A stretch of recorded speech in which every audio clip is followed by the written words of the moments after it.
Então, a gente está aqui em Oséias 6.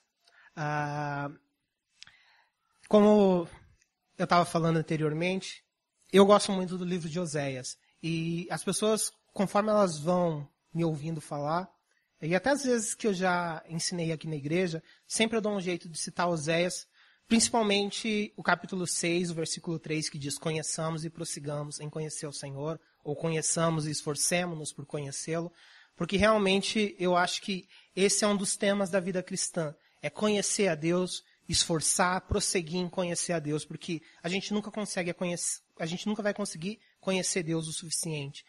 Deus é infinito, então a gente tem sempre que conhecer mais. E hoje de manhã, eu estava até compartilhando e eu falei isso, eu percebi o tanto que eu citava Oséias com o JJ, porque uma vez numa reunião de oração, ele falou assim: Deus, e como o Lucas sempre ora, que a gente possa conhecer e prosseguir em conhecer o Senhor. E aí quando ele falou como o Lucas sempre ora, eu falei, realmente eu cito, mas é porque eu gosto muito desse livro. E Oséias, para mim, é uma das mais lindas histórias de amor que tem na Bíblia, que mostra o perdão de Deus, que mostra a restauração de Deus, e até mesmo o zelo de Deus pelo povo dele. E eu quero situar um pouquinho sobre o livro de Oséias. Oséias, para começar, uma das mensagens centrais do livro de Oséias é a salvação. E esse é exatamente o significado do nome de Oséias. Oséias significa salvação. E Deus fala da salvação do povo dele no livro de Oséias. Ele fala de castigo, ele fala de um castigo severo, com morte, com eles serem despedaçados, como a gente viu no começo do capítulo 6. Ele fala sobre algo realmente severo, mas ele fala que ele vai trazer a salvação e ele vai trazer restauração. O livro de Oséias, ele foi escrito, ou melhor, o livro de Oséias, ele viveu mais ou menos uns 700 anos, mais de 700 anos antes de Cristo. Ele era contemporâneo de Isaías e de Miqueias. Enquanto Isaías e Miqueias, eles pregavam no reino do sul, que era Judá, Oséias, ele pregava, profetizava no reino do norte, que é Israel. E outro contemporâneo dele, que também profetizava na mesma época dele, profetizava também na região de Israel, é Amós. Então a gente vai ver nomes comuns nesses livros. E se a gente para ler o primeiro versículo de Oséias, a gente vê o tempo que Oséias profetizou. Ele fala os seis que viviam quando ele profetizava. E se você fazer cálculos matemáticos, para todos os 6 que ele cita, isso quer dizer que ao menos ele profetizou por 60 anos. Então, ele profetizou por muito tempo no reino de Israel.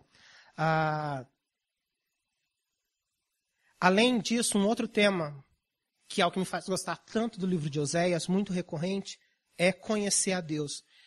Tem versículos extremamente conhecidos em Oséias que falam sobre conhecer além desse. Inclusive, alguns versículos que se tornaram como provérbios populares, como um povo sem entendimento vai à ruína, meu povo perece, o meu povo é destruído por falta de conhecimento. Então, ou esse que mesmo que estava aqui, que fala que Deus quer conhecimento e não holocaustos, ele não quer sacrifícios, mas ele quer conhecimento de Deus. Então, conhecimento é o outro tema que é muito importante no livro de Oséias. E como eu disse, Oséias cita vários reis que viveram na época que ele profetizava. E um desses reis que ele cita era Jeroboão.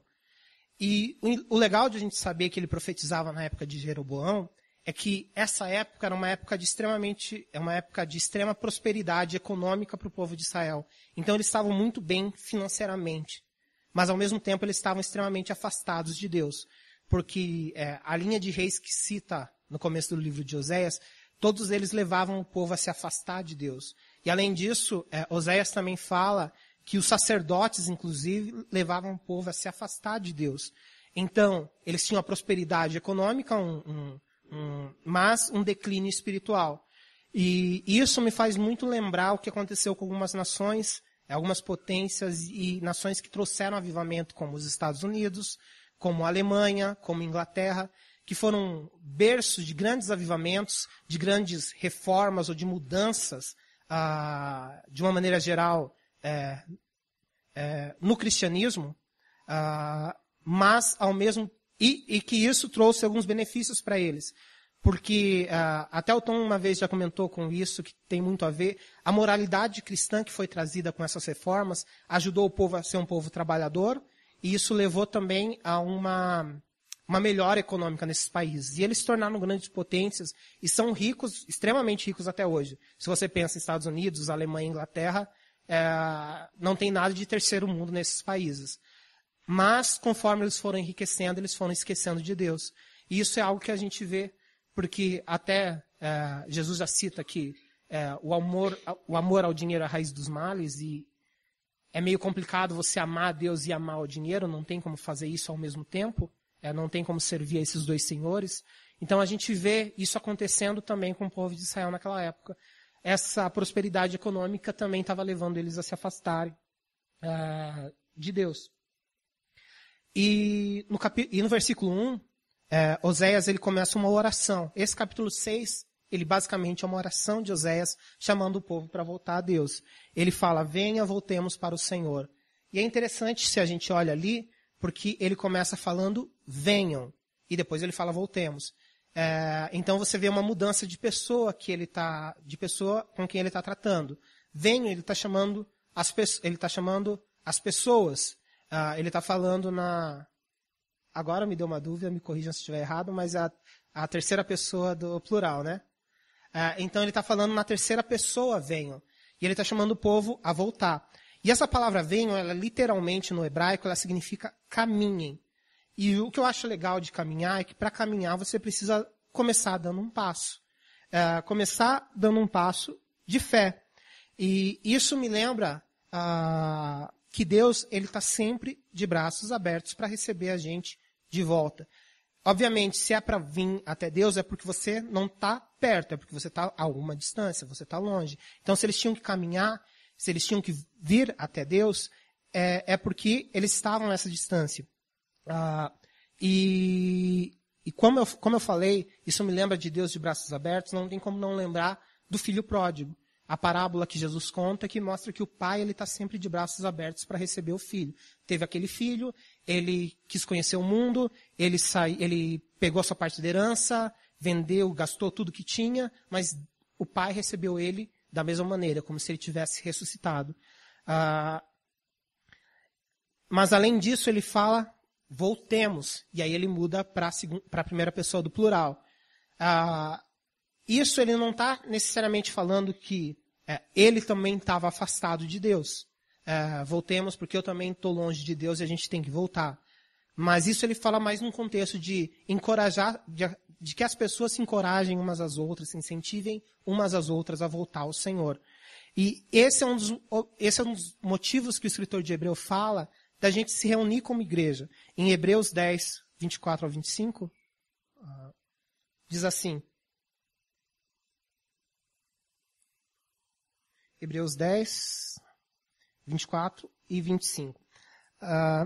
E consideremos uns aos outros para nos incentivarmos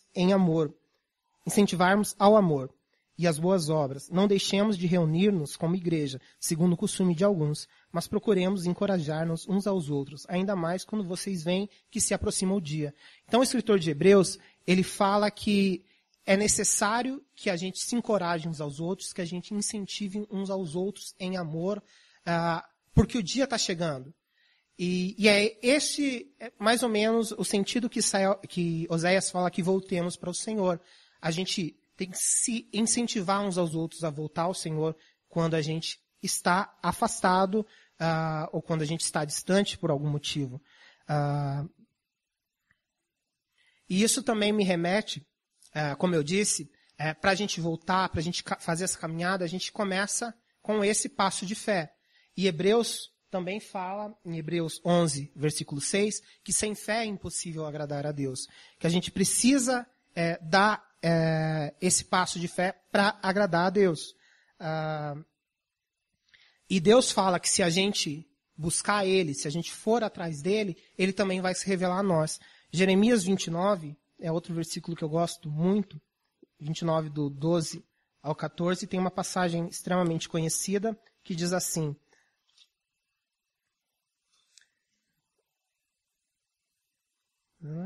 então vocês clamarão a mim, virão orar a mim e eu os ouvirei. Vocês me procurarão e me acharão quando me procurarem de todo o coração. eu me deixarei sem ser encontrado por vocês, diz o Senhor. Deus fala que se a gente for atrás dele, se a gente buscar de todo o coração, a gente vai encontrar, e ele diz que ele vai se revelar a nós.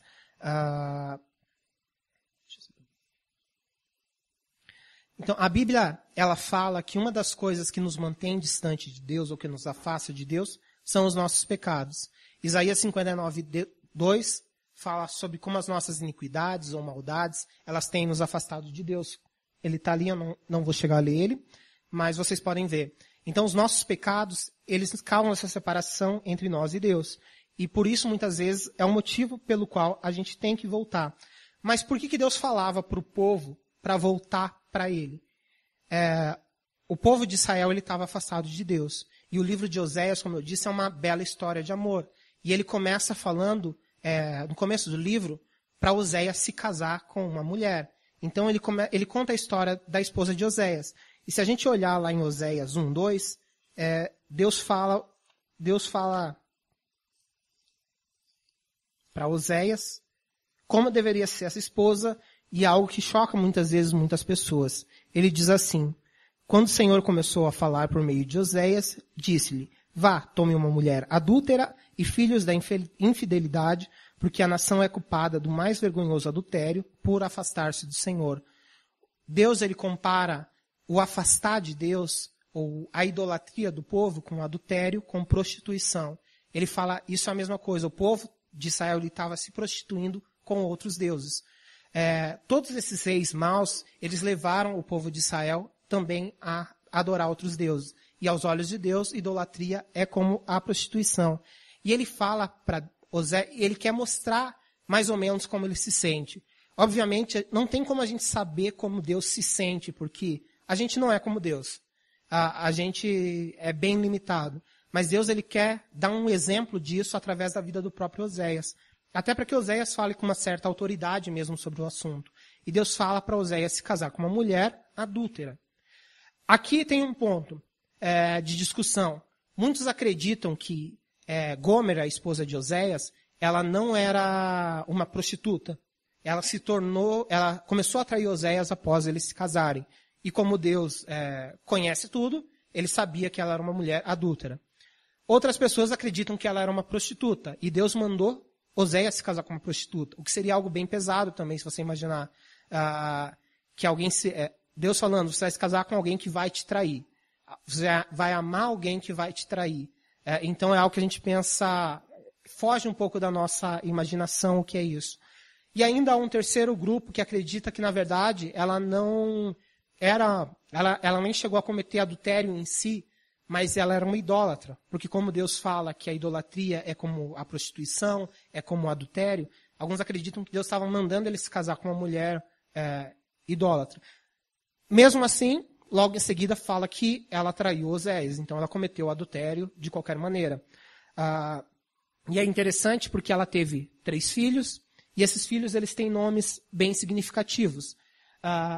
O primeiro filho, ele se chama Jezreel, que significa Deus planta, mas que ao mesmo tempo é o nome da cidade onde Jeú matou todos os profetas de Baal, matou, eu creio que eram 70 filhos ou 70 pessoas da família de Acabe, e também matou Jezabel. Então foi um lugar onde foi derramado muito sangue.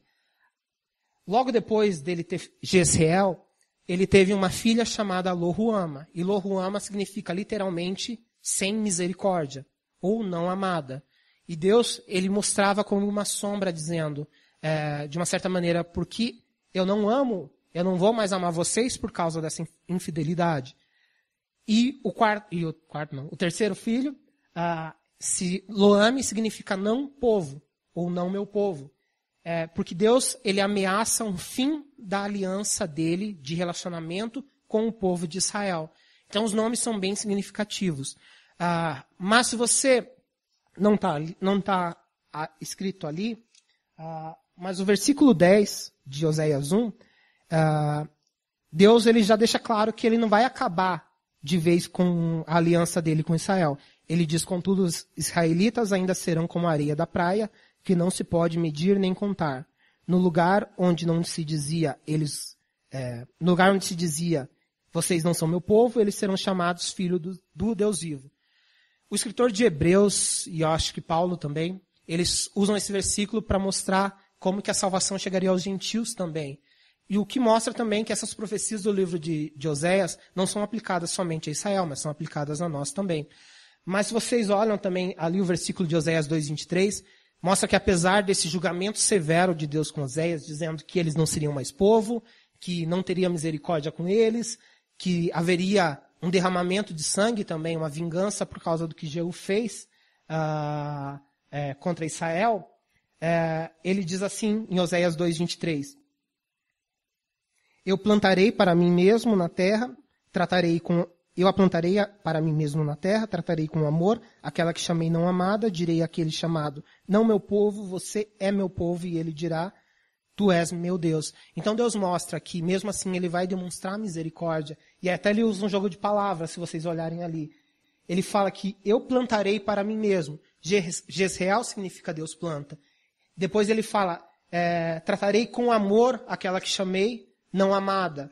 Então ele já joga de novo. Quem era não amada, agora amor. E no final, o Loame, ele fala, você é meu povo, e ele dirá, tu és meu Deus. Então a gente vê que mesmo Deus punindo, isso é para demonstrar a misericórdia e o amor dele. E estudando o livro de Oséias, eu acabei deparando com um negócio que eu não fazia ideia. É que para muitos teólogos, inclusive teólogos bem, posso até dizer idolatrados hoje em dia, eles acreditam que a história de Oséias foi uma parábola, foi uma alegoria. E uma dessas pessoas que me estranhou muito quando eu descobri que ele considera alegoria, e ao mesmo tempo muita gente considera uma história real, assim como Agostinho, ou Santo Agostinho, o Agostinho de Hipona. Ele falava, não, é uma história real que aconteceu. Mas os judeus, eles tendem a tratar isso como uma alegoria, porque falam que Deus não faria um homem se casar com uma prostituta. E Calvino era uma dessas pessoas que acreditava que a história de Oséias era simplesmente uma alegoria para demonstrar o amor de Deus. Ele usava alguns pontos para defender o argumento dele. Eu estava lendo o comentário bíblico dele do livro de Oséias, e ele falava que uma das razões que ele acredita que o livro de Oséias é uma alegoria são os fatos desses nomes terem significados muito claros daquilo que Deus estava fazendo. E ele fala, então isso é uma parábola que Deus usou. Mas ao mesmo tempo que a gente pensa isso, se você pensa assim, o nome de Jesus também ele tinha um significado. E a gente pode usar, então Jesus foi uma alegoria, ou Jacó foi uma alegoria, porque Jacó recebeu o nome muito antes, quando ele nasceu, e Jacó significa enganador. E ele enganou o irmão por causa da primogenitura. Oséias significa salvação, que é o tema do livro. Então vários personagens da Bíblia, até Davi mesmo, fala de Davi significa amado, e você vê Davi sendo chamado homem segundo o coração de Deus, uma pessoa que Deus ama. Então Deus, ele não é limitado ao tempo, e muitas vezes Deus ele permite as pessoas terem esses nomes, inclusive proféticos. Então isso não é um argumento forte o suficiente para dizer que toda essa história é uma alegoria, né? Além disso, Calvino ele falava também dessa parte moral. Como que Deus vai fazer Oséias se casar com uma prostituta? Ou uma adúltera? Ele inclusive usa o que Paulo diz como requisitos para os presbíteros, bispos, em 1 Timóteo 3. Ele diz que Paulo fala lá que ele tem que ser o marido de uma mulher só, e fala que a família dele tem que ser digna. Então Calvino falava, os mesmos requerimentos que um bispo tem, deveriam ser os requerimentos de um profeta. Mas, se você para pensar nessa parte do argumento moral, tem um teólogo reformado que eu vou ler a citação dele aqui para ficar melhor. Eu gostei muito da citação dele, o nome dele é James Montgomery Boyce. E ele deu uma resposta a esse, um contra-argumento a isso que Calvino diz. E ele diz assim, se a história de Oséias não for real, porque Deus ele não poderia pedir a um homem para se casar com uma mulher infiel, então também a história da salvação ela não pode ser real, porque é precisamente aquilo que Cristo fez por nós. E se você parar para pensar, Cristo se casou com uma prostituta, porque nós somos pecadores, nos afastamos de Deus, somos idólatras, mas a Bíblia diz que ao mesmo tempo que nós fomos lavados pelo sangue de Jesus. Mas Deus, ele queria mostrar algo. Eu, particularmente, assim como Agostinho, acredito como uma história real. Mas ainda que você acredite nisso como uma alegoria, a questão que se trata aqui é como Deus mostra o amor através dessa história. Que ele mostra que Deus vai atrás dessas pessoas que o abandonam. E em Oséias 3, ele segue essa história. Oséias 3 diz assim, Deus fala novamente para ele ir atrás de Gomer, a sua esposa. O Senhor me diz, vá, trate-a novamente com amor a sua mulher, apesar dela ser amada por outro e ser adúltera. Ame-a como o Senhor ama os israelitas, apesar deles se voltarem para os outros deuses e de amarem os bolos sagrados de uvas passas. Por isso, eu comprei por 180 gramas de prata e 1,5 barril de cevada. E eu lhe disse, você viverá comigo por muitos dias, não será mais prostituta, nem pertencerá a nenhum outro homem, eu viverei com você. Pois os israelitas viverão muitos dias sem rei, sem líder, sem sacrifício, e sem colunas sagradas, sem colete sacerdotal, e sem ídolos de família. Depois disso, os israelitas voltarão e buscarão o Senhor, o seu Deus, Davi, seu rei. E virão tremendo atrás do Senhor e das suas bênçãos nos últimos dias. Então ele fala que para ele se casar novamente para ele ir atrás novamente da mulher dele, e é engraçado que ele compra Gomer. E até aqui também é um dos argumentos que as pessoas usam para mostrar que essa é uma história real. Porque em parábolas ou alegorias, os valores não são, dificilmente é colocado um valor específico. Você fala, ele comprou algo. E Oséias fala o valor exato que foi comprado, que é metade do valor de um escravo. Então ele pagou menos que um valor de um escravo. Provavelmente porque ela já era a mulher dele. Mas você vê que ela se vendeu e ele teve que comprá-la de volta. E isso também é um paralelo do que Jesus fez por nós. Nós fomos criados por Deus, nós nos rebelamos, nos afastamos de Deus, mas a Bíblia diz que Jesus ele pagou um alto preço, ele pagou um preço de sangue para nos comprar, ele pagou a nossa dívida. E é isso que Deus está mostrando através da história de Oséias. E voltando lá em Oséias 6:1, ele diz, vinde, voltemos ao Senhor, e ele fala, voltemos porque ele nos despedaçou. E essa é uma palavra pesada. Deus diz que despedaçou eles. E se você olhar 2 versículos antes, em Oséias 5:14 e 15, Oséias 5:14 e 15, Oséias diz assim, pois serei como um leão para Efraim e como um leão grande para Judá. Eu os despedaçarei e irei embora, eu os levarei, sem que ninguém possa livrá-los. Então voltarei ao meu lugar e até que eles admitam sua culpa. Eles buscarão a minha face em sua necessidade, eles me buscarão ansiosamente. E aí na sequência ele fala, vinde, voltemos ao Senhor. Então a gente vê aqui que Deus falou mesmo que ia despedaçar eles, e que despedaçar não quer dizer algo leve, não. Despedaçar é o que está mostrando aqui mesmo, é partir. Deus fala que, como a gente já leu antes, Deus fala que mataria eles, Deus fala que eles sofreriam, e a gente vê a história, foi realmente o que aconteceu com o povo de Israel. Deus despedaçou eles. Mas Deus fala que ele fez isso por um motivo. E ele fala que ele faz isso para que eles voltem para ele, para que eles busquem a face dele. Então, Deus muitas vezes permite que a gente passe por sofrimentos, ou Deus faz as pessoas às vezes passarem, principalmente quando se afastam, a passarem por coisas pesadas, ou punições pesadas mesmo. A gente tem essa ideia, por causa da teologia da prosperidade, que mesmo quem não foi de igreja dessa linha, essas teorias acabam invadindo todo lugar.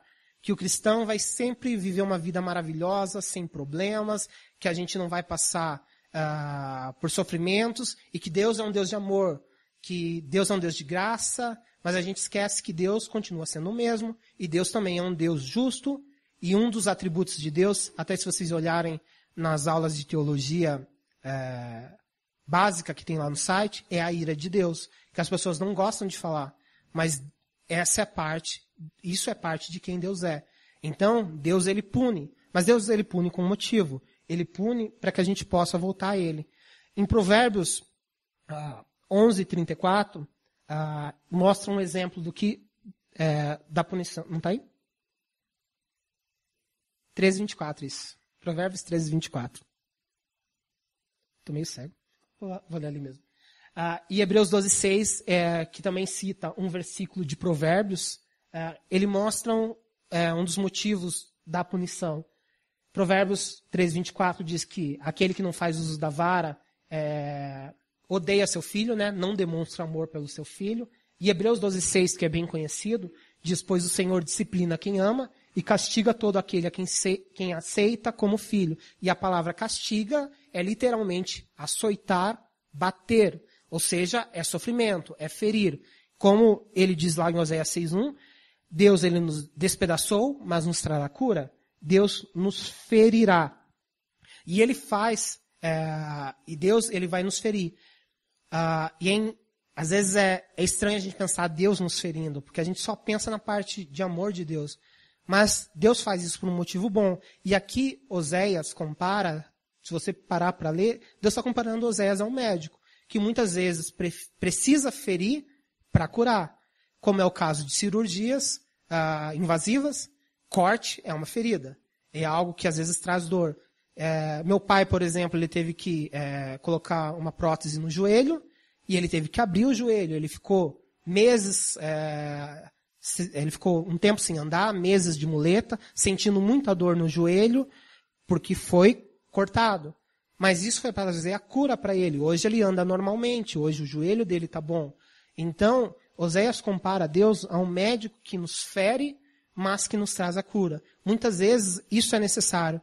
E aqui eu queria citar também, a outra coisa que eu gosto muito de citar, as pessoas percebem, um dos livros que na verdade é o meu livro preferido mesmo, a minha série de livros, As Crônicas de Nárnia. No livro A Viagem do Peregrino da Alvorada, conta-se a história de um menino chamado Eustáquio, que por causa das coisas erradas que ele fez, ele recebe uma maldição e ele se torna um dragão. E aí ele se torna um dragão, ele não consegue se comunicar, ele sofre muito com isso, e isso humilha ele bastante. Ele era alguém sendo uma pessoa difícil de lidar. E isso traz quebrantamento para ele. E aí, em certo ponto da história, ele tem um encontro com Aslan, que é uma figura de Jesus. E Aslan, e essa cena, eu estava até conversando com o Estevão agora há pouco, o Estevão falou que também é uma das cenas preferidas dele, uma das histórias preferidas dele, que infelizmente não foi para o filme, porque o filme é bem diferente do livro, uma pena, porque esse é um dos melhores livros que se tem, que é uma figura de um batismo. E então tá lá Eustáquio como um dragão, Aslan chega para ele e fala: tira essa sua roupa, tira suas escamas. E o que ele faz? Ele pega as suas garras e começa a tirar cada escama de dragão que ele tem. Ele fala que isso dói muito, porque ele está arrancando a pele dele. E aí ele vai e ele mergulha naquela nascente cristalina, limpa. Quando ele entra na água, as escamas nasceram de novo. Então ele vai, ele tenta tirar de novo as escamas, e as escamas nascem de novo. Por 3 vezes isso acontece. E aí Aslan fala para ele: deixa que eu tiro isso para você. E aí ele permite que Aslan tire. E Aslan usa as garras de leão dele para tirar. E eu queria narrar a descrição dele de como é isso. Ele diz assim: a primeira unhada que me deu foi tão funda que eu julguei ter me atingido o coração. E quando começou a tirar minha pele, senti a pior dor da minha vida. A única coisa que me fazia aguentar era o prazer de sentir que me tirava a pele. É como quem tira um espinho de um lugar dolorido. Dói para valer, mas é bom ver o espinho sair. E essa descrição eu acho linda, porque é a descrição do novo homem. E quando Deus tira Eustáquio de lá, ele está um menino de verdade, de novo. Quando Aslan. E Aslan coloca novas roupas nele. Então e ele fala que umas roupas limpas, roupas brancas, como ele nunca teve, que é exatamente a descrição do que Jesus fez por nós. A Bíblia diz que a gente é lavado pelo sangue de Jesus. E essa, como eu disse, é um paralelo do pecado, porque se a gente tenta tirar o pecado por nós mesmos, a gente não consegue. Ele volta. Isso é algo que dói quando Deus trabalha o nosso pecado, quando Deus trabalha o nosso caráter, quando Ele mostra as falhas que a gente tem. É algo que realmente dói. Pode não ser uma dor física, mas é algo que acaba com a gente. Quando você tem aquela realidade de quem você é perante Deus. Mas, como ele diz, é como tirar um espinho dolorido. É algo que vai ajudar, é algo que vai... É uma dor boa. É uma dor que vai melhorar. E como eu disse, apesar de ser uma alegoria do batismo, isso, para mim é algo que se encaixa aqui, porque muitas vezes Deus permite que a gente passe por situações, por punições, por castigos difíceis. É difícil a gente ouvir isso, mas Deus, os nossos pecados, eles têm consequências. E mesmo a gente pedindo perdão, Deus perdoando, existem consequências para os nossos pecados, e elas podem doer, elas podem durar um tempo. Mas isso é para algo bom. Isso também lembra aquilo que Tiago diz em Tiago 1:2-4, que é uma passagem bem conhecida.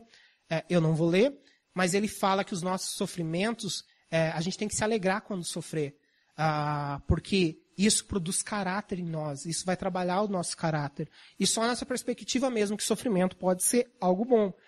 E como eu disse, e como também mostra naquele paralelo, o bom disso... Livro errado. O bom disso é que não depende daquilo que a gente faz, como Aslan, que foi quem tirou aquela pele, tirou as escamas e limpou e deu novas roupas, é Jesus quem nos santifica. Inclusive, há 2 semanas atrás, o Tom leu esse versículo, Efésios 5, 25 ao 26, fala sobre deveres dos maridos e das mulheres, mas fala sobre como Jesus nos limpou. Diz assim: maridos, ame cada um a sua mulher, assim como Cristo amou a igreja e entregou-se por ela, para santificá-la, tendo-a purificado pelo lavar da água mediante a palavra. E para apresentá-la a si mesmo como igreja gloriosa, e assim vai. Então, Jesus, através do sacrifício dele, ele nos santificou e ele nos purificou. E seguindo no versículo 2, eu não falei isso no começo, tá? Mas eu só vou trabalhar os 2 versículos primeiros hoje, porque eu queria trabalhar o tema conhecer a Deus, mas quando eu comecei a estudar, e eu amo o livro de Oséias, tem tanta coisa legal para se falar, que eu já nem tinha certeza que eu ia conseguir falar o versículo 1, né? Mas estamos já no 2. Então, quando ele segue nessa oração profética, ele diz, depois de 2 dias, ele nos dará a vida novamente. 2 dias significa um período de tempo, um período curto, provavelmente, de tempo. Então ele fala que muitas vezes o sofrimento ele pode durar um tempo. Mas sempre que eu li esse versículo, como eu disse, é o meu capítulo preferido de Oséias, quando você chega ao 3º dia nos restaurará, ou ao 3º dia nos levantará, como está na Almeida, ou nos reviverá, não tem como não lembrar de Jesus Cristo. E isso também é como uma espécie de uma profecia de Oséias sobre Jesus, que no 3º dia ressuscitou, e que ao mesmo tempo a gente pode parar. Por que Jesus não saiu da cruz depois que morreu imediatamente? Ele poderia ter ressuscitado no momento, mas ele ficou durante 3 dias, 2 dias e no 3º dia ele ressuscitou. Por que isso aconteceu? Pode ser que isso tenha acontecido para mostrar isso, que muitas vezes a gente pode passar por um sofrimento até que Deus nos dê essa vida novamente, e no final, no 3º dia, ele nos ressuscita. Mas ao mesmo tempo, se a gente para analisar o livro de Oséias como um livro profético, uma das coisas que aqui pode estar descrito é sobre o reino milenar de Cristo também. Eu não quero entrar muito nele, não, e eu deixei aqui escrito, então vocês podem ler, porque é muita coisa para se falar, mas eu aconselho a quem puder, dar uma olhada no nosso site e ouça a mensagem de Apocalipse 19:20, é uma mensagem só, do John Wang, que está lá na nossa aba de estudos, que é excelente, que fala exatamente sobre o reino milenar e um pouco antes do que vai acontecer.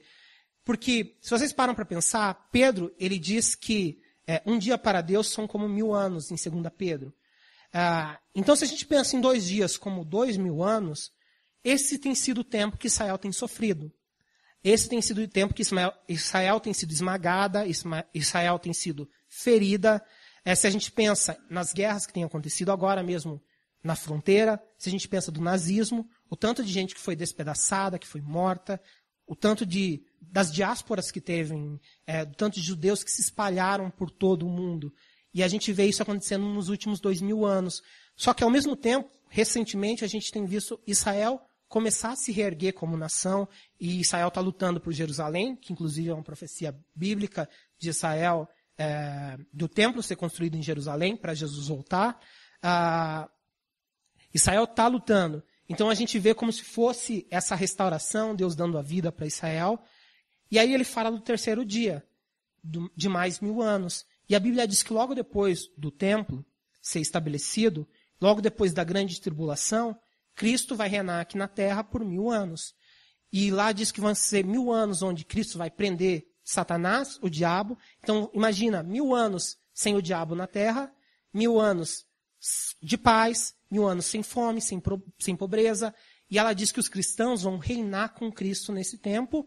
E os mortos, por causa de Jesus, eles vão ressuscitar e também vão reinar com Cristo. E voltando ali em Oséias 6:2, é exatamente o que ele fala no final, para que vivamos em sua presença ou viveremos diante dele, em algumas versões fala. Então no terceiro dia, nesse reino milenar de Cristo, a gente vai viver reinando na presença de Jesus Cristo. E se essa profecia é uma profecia real sobre o reino milenar de Cristo, se esse Oséias realmente está falando sobre isso, e ele está, a gente tem que parar para pensar. Os cristãos vão reinar com Cristo, mas aqueles que não são cristãos, aqueles que não receberam, na sequência disso, e como eu disse, eu aconselho a ouvir a mensagem do John, vocês vão ver que vai haver um grande julgamento. Nesses 1000 anos, provavelmente as pessoas, vão nascer muitas pessoas em 1000 anos, e pessoas que não sabem o que é o mundo sem pecado. Mas após esses 1000 anos do reino milenar de Cristo, a Bíblia diz em Apocalipse 20 que Jesus vai liberar o diabo por um período curto de tempo na terra. E ele vai enganar muitas pessoas, ele vai enganar algumas pessoas. Enganar os cristãos? Não, porque nós temos a certeza da salvação. Se a gente crê em Jesus, Jesus já nos salvou. A gente vai com ele no céu. Mas as pessoas que nasceram nesse tempo e não sabiam que era um mundo sem pecado, que não tiveram realmente essa oportunidade de saber como é o mundo do pecado e como é o mundo, eles vão ter essa oportunidade por um tempo e escolher a Deus ou escolher ao diabo. E a Bíblia fala do grande julgamento e vai ser aberto os livros que essas pessoas vão ser julgadas, as pessoas que não receberam a Jesus Cristo como Salvador. E se isso é real, a gente precisa anunciar a mensagem de Jesus Cristo, porque pessoas que a gente conhece estão se perdendo. Pessoas que a gente conhece não vão ter essa oportunidade. Pior do que o inferno, às vezes as pessoas falam tanto inferno, mas o cristão, o que ele não pode suportar é viver a eternidade sem Deus. E é isso que ele fala, a gente vai viver na presença dele, viver na presença de Deus. Então a gente precisa. E ele segue falando, é por isso que a gente tem que conhecer e prosseguir em conhecer o Senhor. E para terminar, apesar de eu ter falado muito sobre castigo, sobre as punições que Deus fala e que vai mostrar, a gente viu também que Deus ia perdoar, Deus manda Oséias perdoar a esposa, e é exatamente isso que ele fala que ele vai fazer com o povo. Apesar de todo o castigo, lá em Oséias 14, versículo 4, ele termina dizendo assim, eu curarei a infidelidade deles e os amarei de todo o meu coração, pois a minha ira desviou-se deles. Ou seja, Deus ele pune, Deus ele se ira, mas Deus ele ama e ele vai demonstrar. Essa ira vai se desviar, ele vai amar. Essa é a profecia e é a profecia que vai se cumprir para nós. Então, ainda que a gente seja hoje, e possa ser muitas vezes, como a esposa de Oséias, inclusive tem uma canção da Brooke Fraser, que eu gosto muito, e ela se chama Esposa de Oséias, e ela fala que a gente é como a esposa de Oséias, nós estamos desperdiçando as nossas vidas, usando pessoas como escadas e usando verdades como facas. E às vezes a gente faz isso mesmo. E ela fala, a palavra que salva está perto. Livre-se dessa pele superficial, crer é começar. Então, a gente tem que saber disso. Mesmo que às vezes a gente se afaste de Deus por algum motivo, a gente se sinta distante, venha, voltemos ao Senhor, porque apesar dele ter nos ferido, ou se a gente está passando uma situação, a promessa dele é que ele nos ama e que ele vai trazer cura sobre nós. Agora a gente vai estar tendo um tempo de louvor novamente aqui e a ceia está ali atrás. Então, o momento que você se sentir à vontade, você pode pegar a ceia lá. Vamos se levantar e é isso.